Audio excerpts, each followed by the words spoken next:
Good morning, good morning, good morning. Happy Wednesday. It's in the middle of the week, I think. Hump day. Let me play my theme music. All right.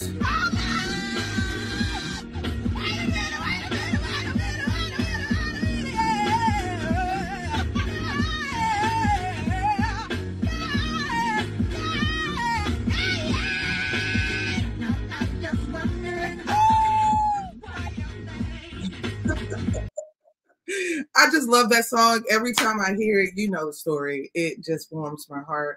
First of all, I'd just like to say happy Wednesday. Thank you so much for being with me this morning. I'm just glad to be with my folks. Man, it is in the middle of the week, which is, you all know I like Friday, so I'm ready for it. But we got a really good show today. Some couple things that I found online that seems to be circulating, and it's happening all over. I just want to share with you.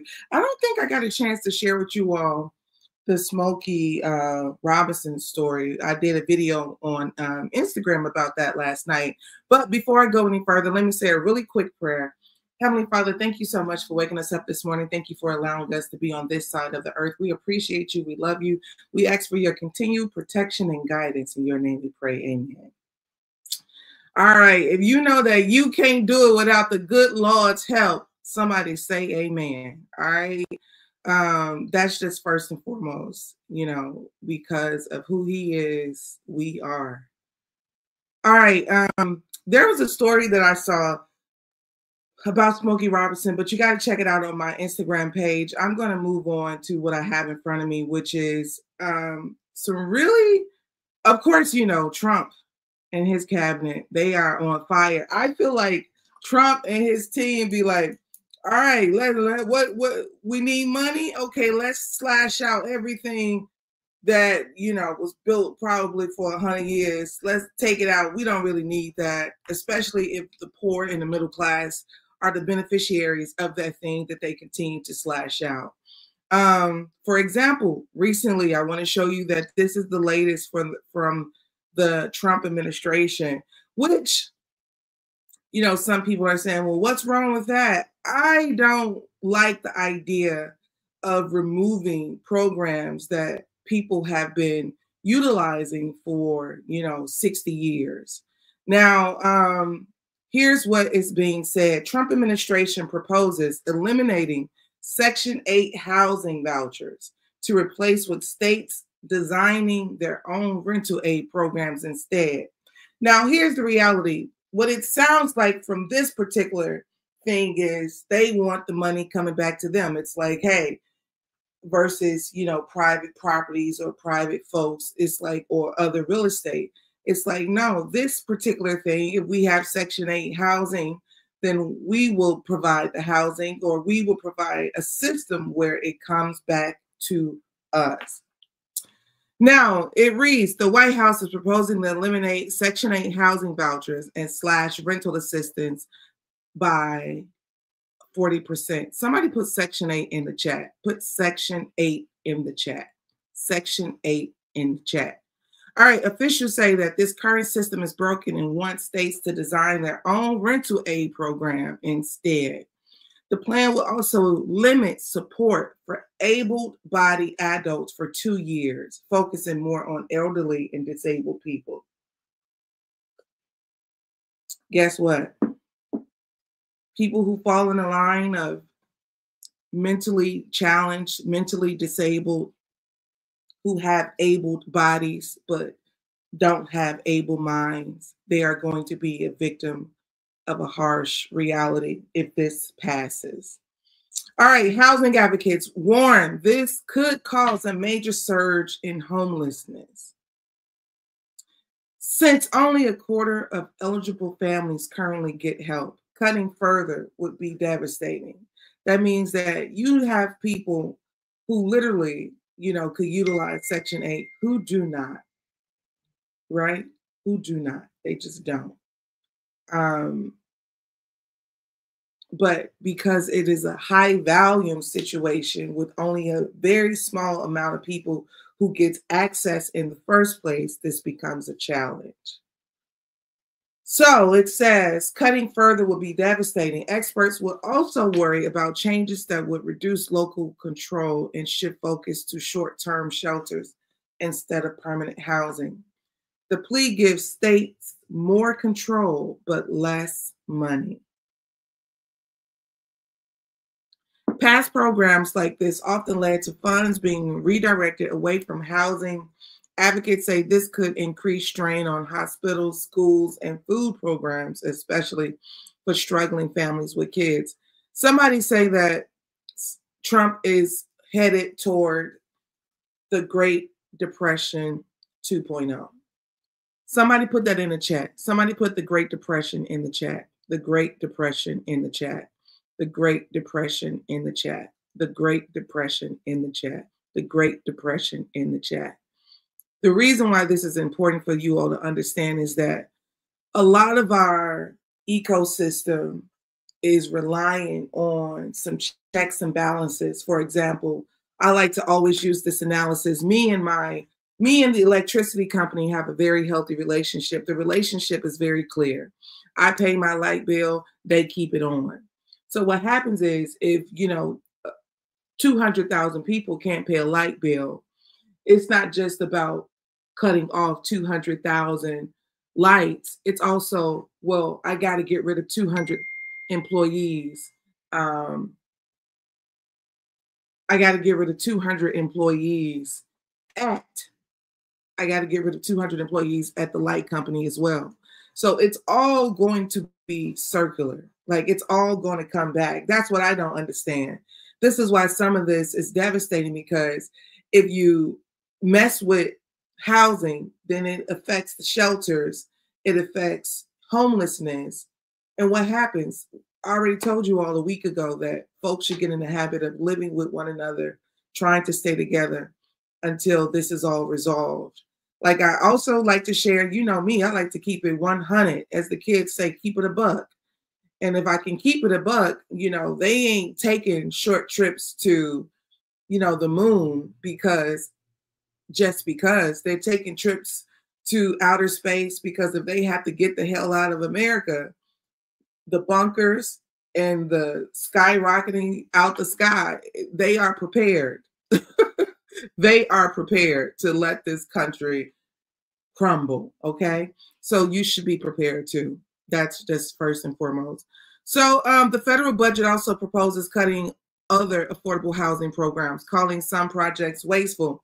Meanwhile, pandemic era housing help is drying up, and local agencies like LA Housing Authority are already freezing new voucher applications.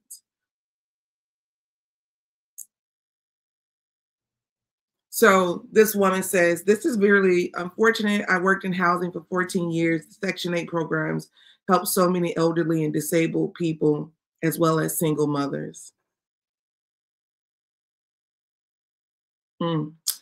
This really is looking at this is really putting a magnifying glass on a reality. I've never had to utilize Section 8 or anything like that. But that doesn't mean I don't know about it. That doesn't mean that I don't know people who have. And, it's going to be difficult. In the words of Dr. King, it's some difficult days ahead, not to be troubling or make people fearful, but you have to understand the current climate of America. Hit the behavior of, the current government is very aggressive. All of the headlines are reading aggressively. So they have an aggressive approach to take and do whatever it is that they want to accomplish, okay? So they have a very aggressive approach to try and accomplish the things that they want to accomplish, and people are going to feel it. All right, so don't forget that this is brought to you by flynubianmoney.com. Flynubianmoney.com. I had the chance to see my father just a couple days ago, Dr. Boyce Watkins. We spent some time together. He was visiting Atlanta. He's headed to Miami to do another summit. I know you all are going to get the best. He was even showing me personally some stock options and different things of that nature. So everyone who signed up in a part of his profile program, y'all get in the gym. You know, he has always been um, just a guiding light in my life. So when I tell you we have had discussions from, you know, being a little girl to me being a grown woman, discussions from me, you know, being a adolescent, a college student, bad college student to, you know, my first job, my first car to my first house. So I'm so grateful for him.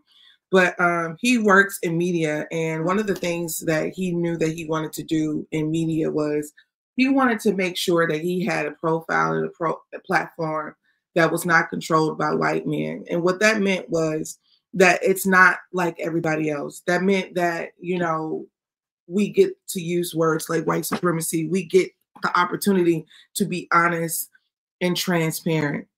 Um, versus, you know, a person who has a bunch of sponsors. We want sponsors, we want ad, all of those things that's going to give you wealth.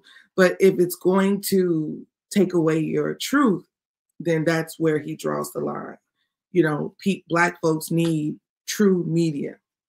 So, anyways, I am going to, like I said, text Queens to 87948. Don't forget to text Queens to 87948. This was another story that I found to be very, very interesting. Recently, there were some students that fought a teacher in a school in Georgia, DeKalb County High School, and it went viral. But this was a very ugly situation. And I'm going to play the video for you here. Give me one moment. I'm pulling it up right now. Put DeKalb, if you can see this, put DeKalb High School. I'm going to play it right now. I don't know if you all can see that. Can you see it? I want to make sure that you can see it. I want to make sure you can see it because I want you to see that this student just hit a teacher, just stole off a teacher. Take a look.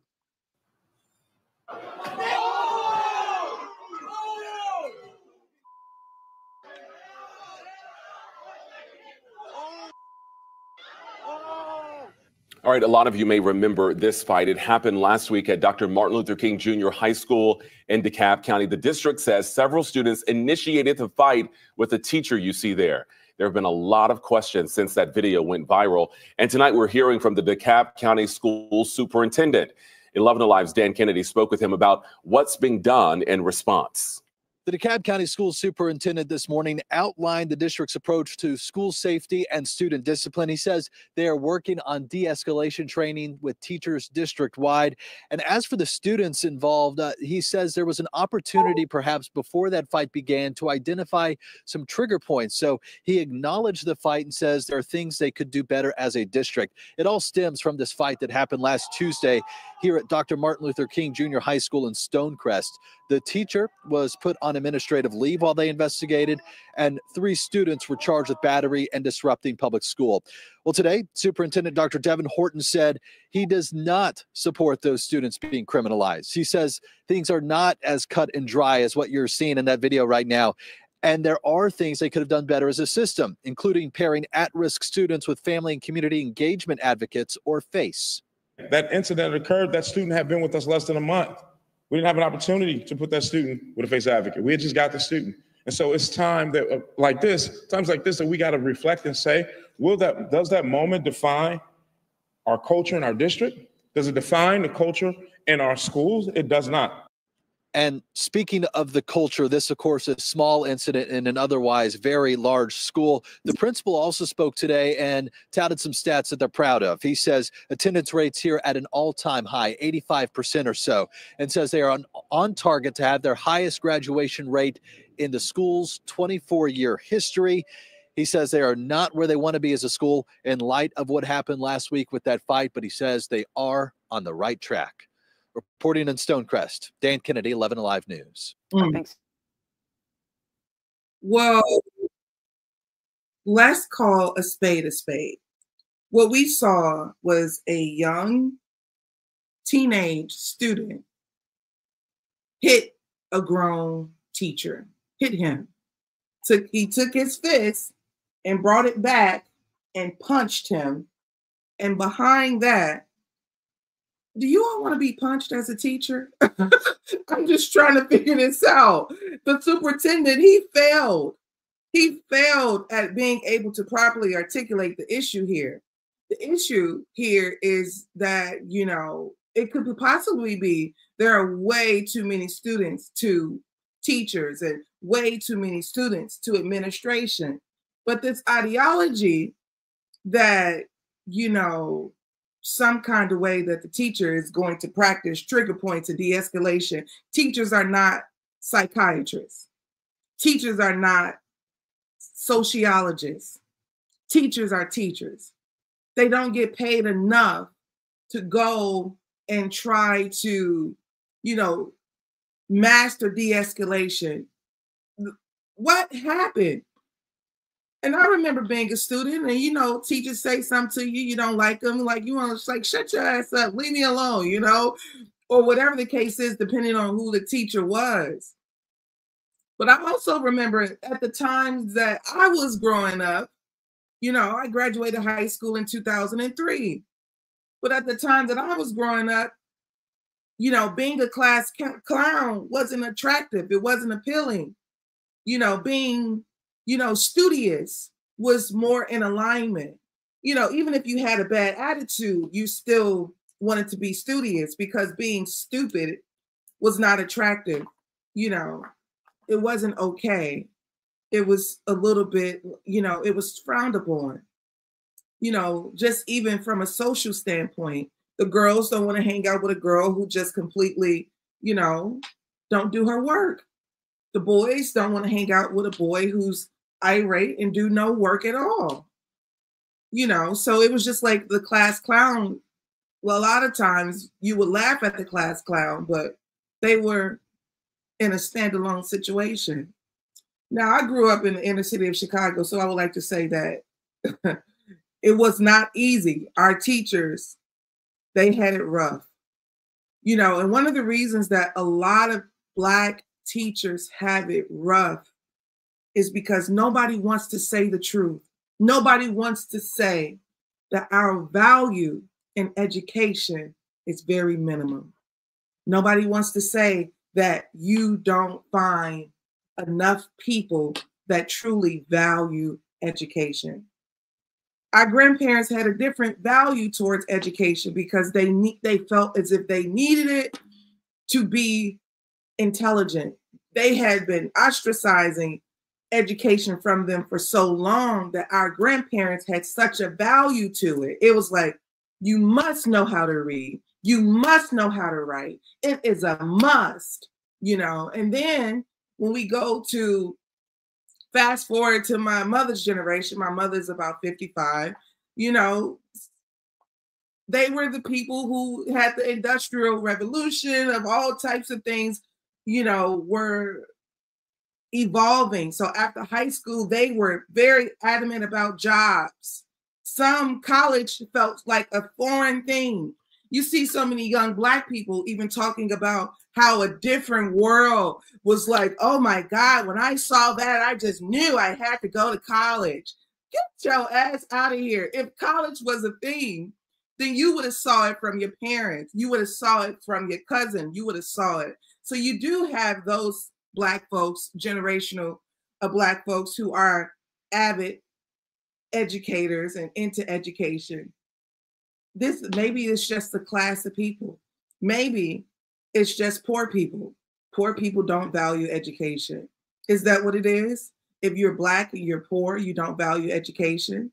You value, money because we all need money. But I just want to know, is it a thing? How could a student walk up to a teacher and punch a teacher? And then, the superintendent says that, we got to figure out how to, not have triggers to these situations and how to give a student an advocate for, for behavioral. Unfortunately, what I believe is going to happen is, now this is just my belief. I believe in the current administration that you have right now, education is just not that important, especially for poor people. So for all of you all who believe that, you are disconnected from the school system and your household, they are going to remove education as a priority. That means that the kid go to school fine and they don't fine it, and they're just going to literally decrease it. He doesn't, the current administration doesn't want to have any federal funding associated to education. That means that he wants to make this all a state thing. With that being said, you know, if you are people fighting at school, guess what? They're going to kick you out. And they won't have any guidelines to let you back in. So I don't know. I'm just really perplexed how a student punch a teacher. I told you when I was in high school, I had a teacher. He was my mass communication teacher, Mr. Clark. God bless him wherever he is, if he's still living in this world. He was a good teacher. I really liked him. And one of the seniors got into a fight with him, and he left. He never came back. And guess what? Our school was so damn ghetto, they never opened the computer lab back up. Like, we went 2 years without having, if you had mass communication as your major, because I went to a vocational high school, they made me change my major. We didn't even have the option to stay in the mass communication program. So all that to say that some people, you don't even understand how connected we are. One guy have a fight with a teacher, he gets expelled from school, he gets suspended, he doesn't graduate, the teacher doesn't come back, but you got 50 students that never go back into the computer lab. We all are affected, we all are connected. So the idea, you know, that it's just one person is absolutely wrong. This is why in China, the children are learning at such a young age how to coexist, how to work together, how to partner with one another, because this is how the world works. You work with strangers. We all are having a shared experience, shared spaces. So if you convince yourself that you're in this world alone, it's false. It's not true.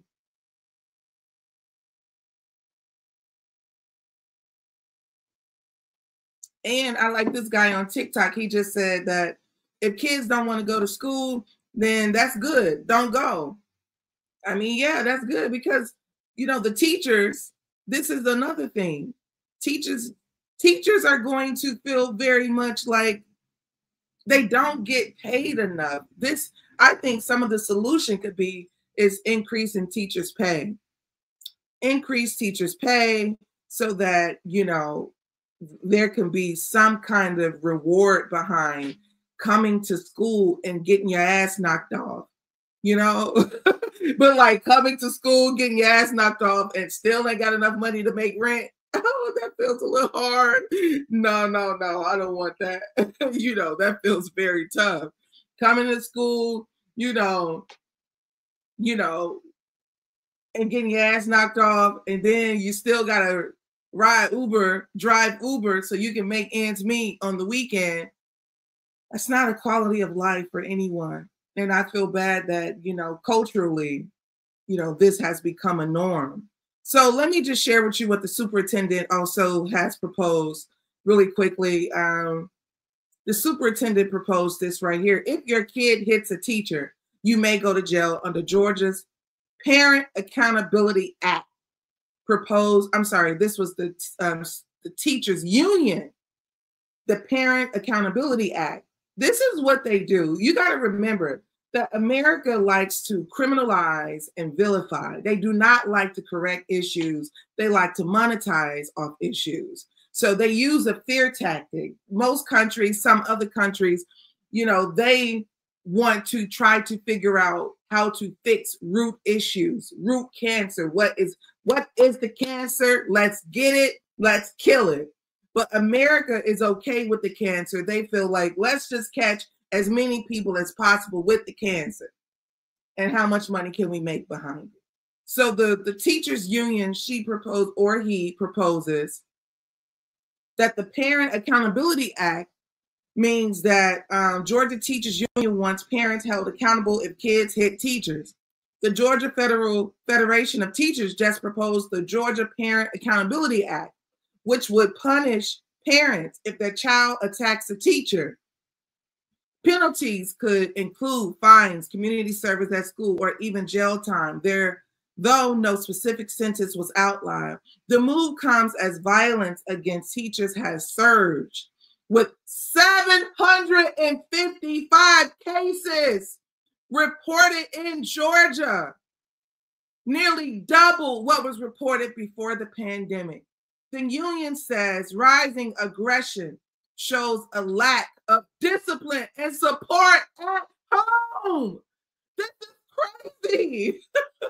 The act also calls for mental health screenings for grades 6 through 9, staff training and de-escalation, and parenting classes for repeated offenders' families. While some support the push, critics like DeKalb County Superintendent Devon Horton says it's not always fair to blame parents, and that schools should focus more on mentorship and emotional support. One incident in DeKalb where students attacked a teacher sparked debate after it was posted online. The idea of charging parents for their children's actions is gaining traction in Georgia. A parent was recently charged in Connecticut with a school shooting, and lawmakers have discussed doing the same for threats. Though that didn't become law, the union hopes the proposed bill sees bipartisan support when the legislator reconvenes in January. This is interesting. Someone says, absolutely, teach your children to have respect. We would never lay hands on adults when we was growing up. Oh, this is interesting. Someone else says, so how will the district decide which parent to incarcerate? Both? What if the parents have more kids at home? They go to DCFS or all of that. This is, these are just, I don't know if this will actually happen, but this is just the proposed thought process. It just really shows you how, how people kind of generate laws. But to have 755 cases where students have attacked a teacher, I find that to be very problematic. That's not okay. And that's a society of people that are not well. The children are not well. We have to get the children in a healthy place. Well, I don't have a joke for you today. I was going to try to tell you. But I will say that, through all the different challenges that people go through, like many things, a lot of things take time, even laws. It takes time to be implemented, practice, etc. We need a village again. There was a village when we were growing up. Everybody had some form of a responsibility to children.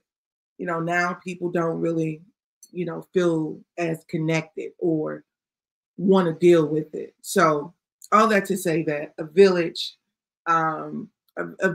will help this situation.